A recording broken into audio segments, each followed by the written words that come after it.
It's the torque, that instant torque you get right at the beginning. And it's just that.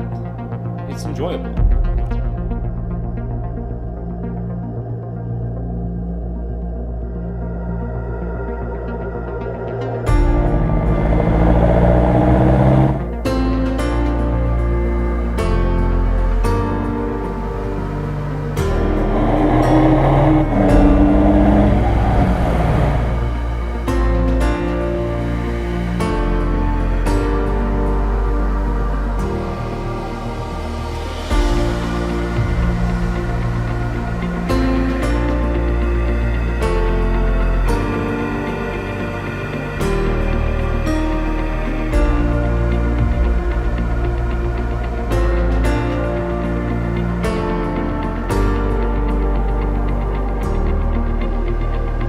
My name is Nate, and this is my 2013 VW Golf TDI.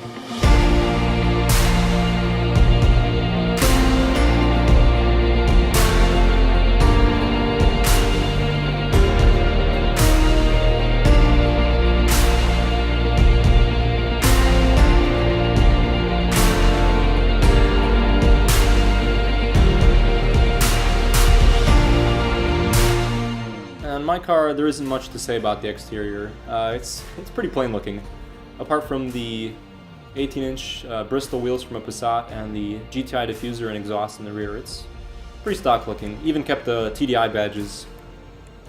It's got the EA288 diesel engine, which is like the diesel equivalent of the EA888. Same 2-liter turbo. Produces 140 horsepower stock, 230 pound-feet of torque stock, and it's not very impressive. It's pretty slow for a stock car, but for a diesel, it's still a lot of fun to drive because it's a very torquey engine. In terms of performance mods, I got an intake, a full exhaust, tune, a diesel particle filter delete, EGR delete, and the exhaust flap delete. Speaking of the exhaust, it was the most interesting piece of hardware to work on. We've ran into a lot of road bumps with it, trying to get it to fit properly, finding the right flanges, finding all the right pieces that'll work for it.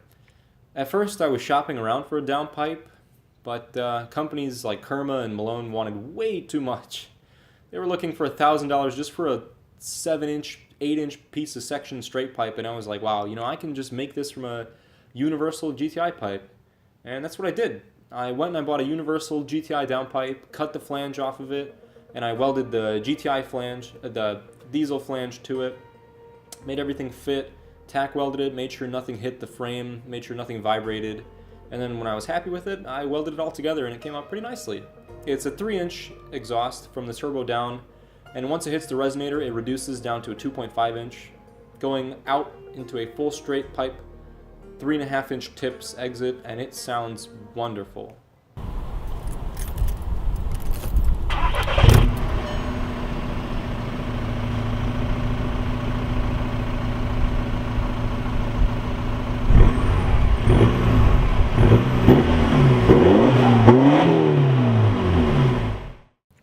The tune is from a company called BR Performance, and I chose to go with their Stage 2 option because it offered the most horsepower and it was like the best bang for the buck kind of thing.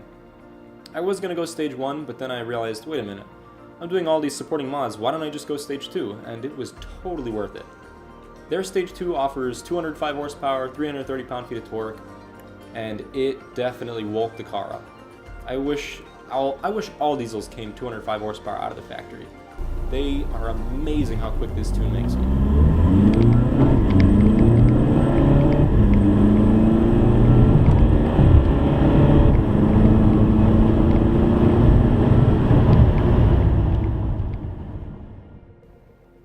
As of now, I don't really have any future plans for the car.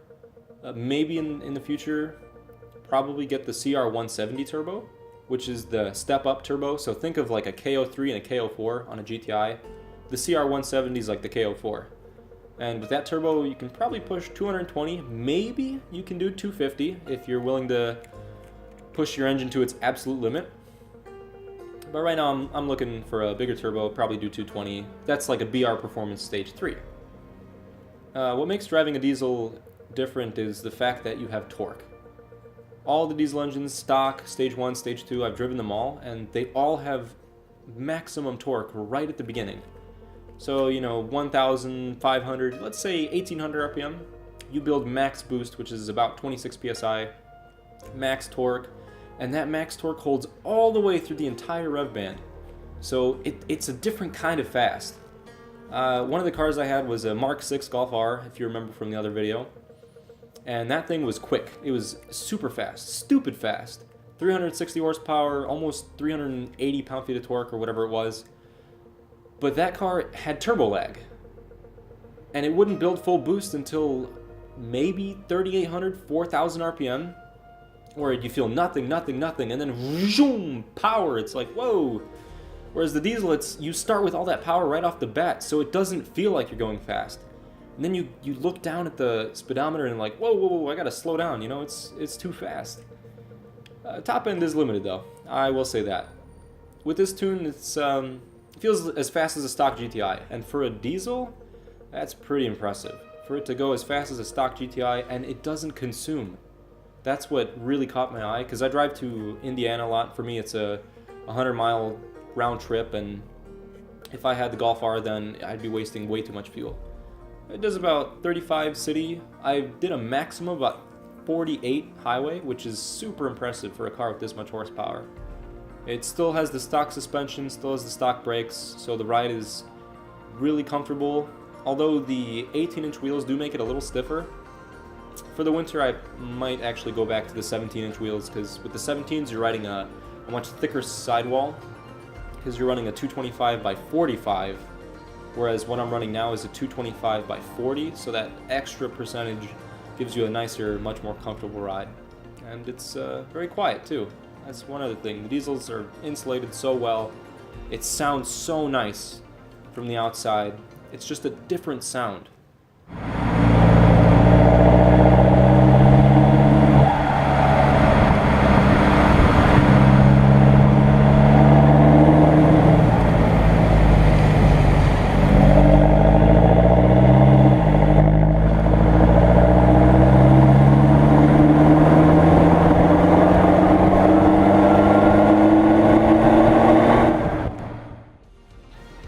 And if you ask anybody that's driven a TDI from any of the VW groups like Audi or Volkswagen themselves, they'll say that they love them.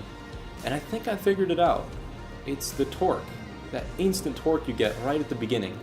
Super enjoyable, it feels very punchy off the line, feels great through the mid-range, and then you still feel it kick in a little bit at top end. It's not much, but it's enough to keep you moving at highway speeds. And it's just that. It's enjoyable.